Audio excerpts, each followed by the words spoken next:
Isn't it just the coolest thing to see volunteer tomatoes just popping up outside of the garden? I mean, sometimes it's just in the middle of the yard or wherever you use your compost and other flower beds and stuff, or it's just straight out of the compost. And it's just so cool because you have no idea what you're gonna get.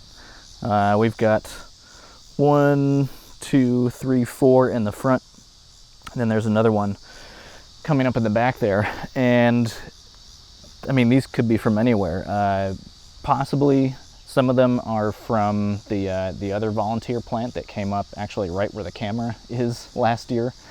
But since they're growing directly out of the compost, it's more likely that they're actually from the kitchen scraps that I added in here when I set up this bin last October, because those are all just from seeds, from the tomatoes that we got out of the garden. Since we grow so many varieties, it's likely those got cross-pollinated. And so these are some new hybrids of different kinds, and you just never know what they might be, and that's pretty cool. So gardeners like to call these volunteer plants because they're just like, hey, I'm here too, I can help out, I can give you some extra veggies if you want, just let me know. And you're like, oh my gosh, that's so sweet of you, like that's so nice, thank you, I appreciate that. And they're like, it's no big deal really, I didn't have to do anything, it's just nature taking its course. And you're like, you're just being humble, but really, that's so sweet. Bless you. You're such a good soul. We love you, and thank you so much. And they're like, really? It's not a big deal. Please calm down. And it just escalates into this whole big thing, and your family and friends start to worry about you. Neighbors look at you funny.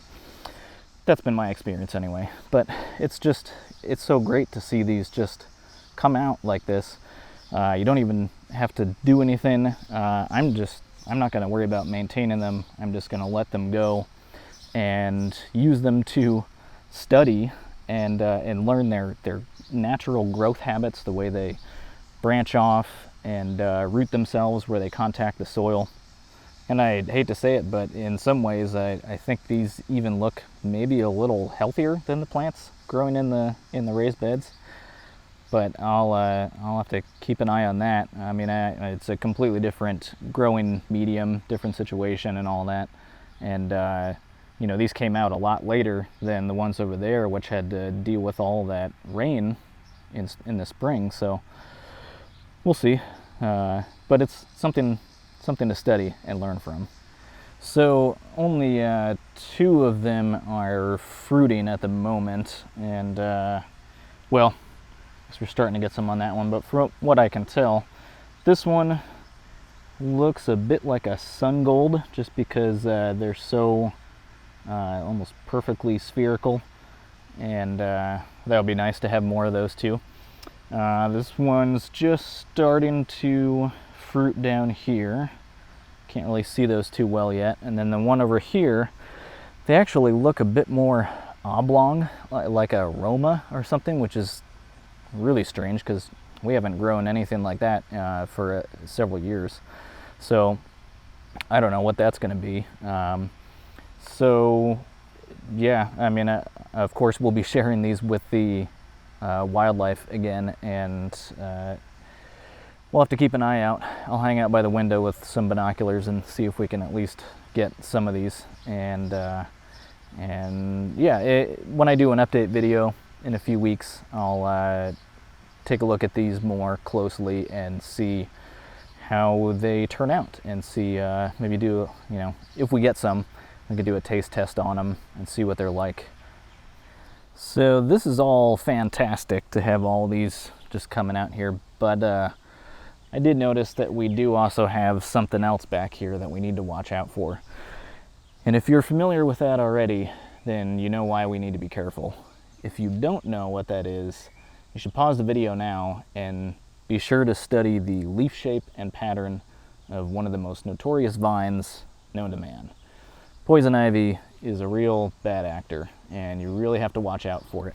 It's something that every gardener or nature enthusiast or whatever should know what it looks like and be able to watch out for it. So that's something I will have to take care of in some way. Of course, I'm not going to go spraying any kind of herbicide around in there since this is our compost that we're using in the garden. But I'll figure out something for that.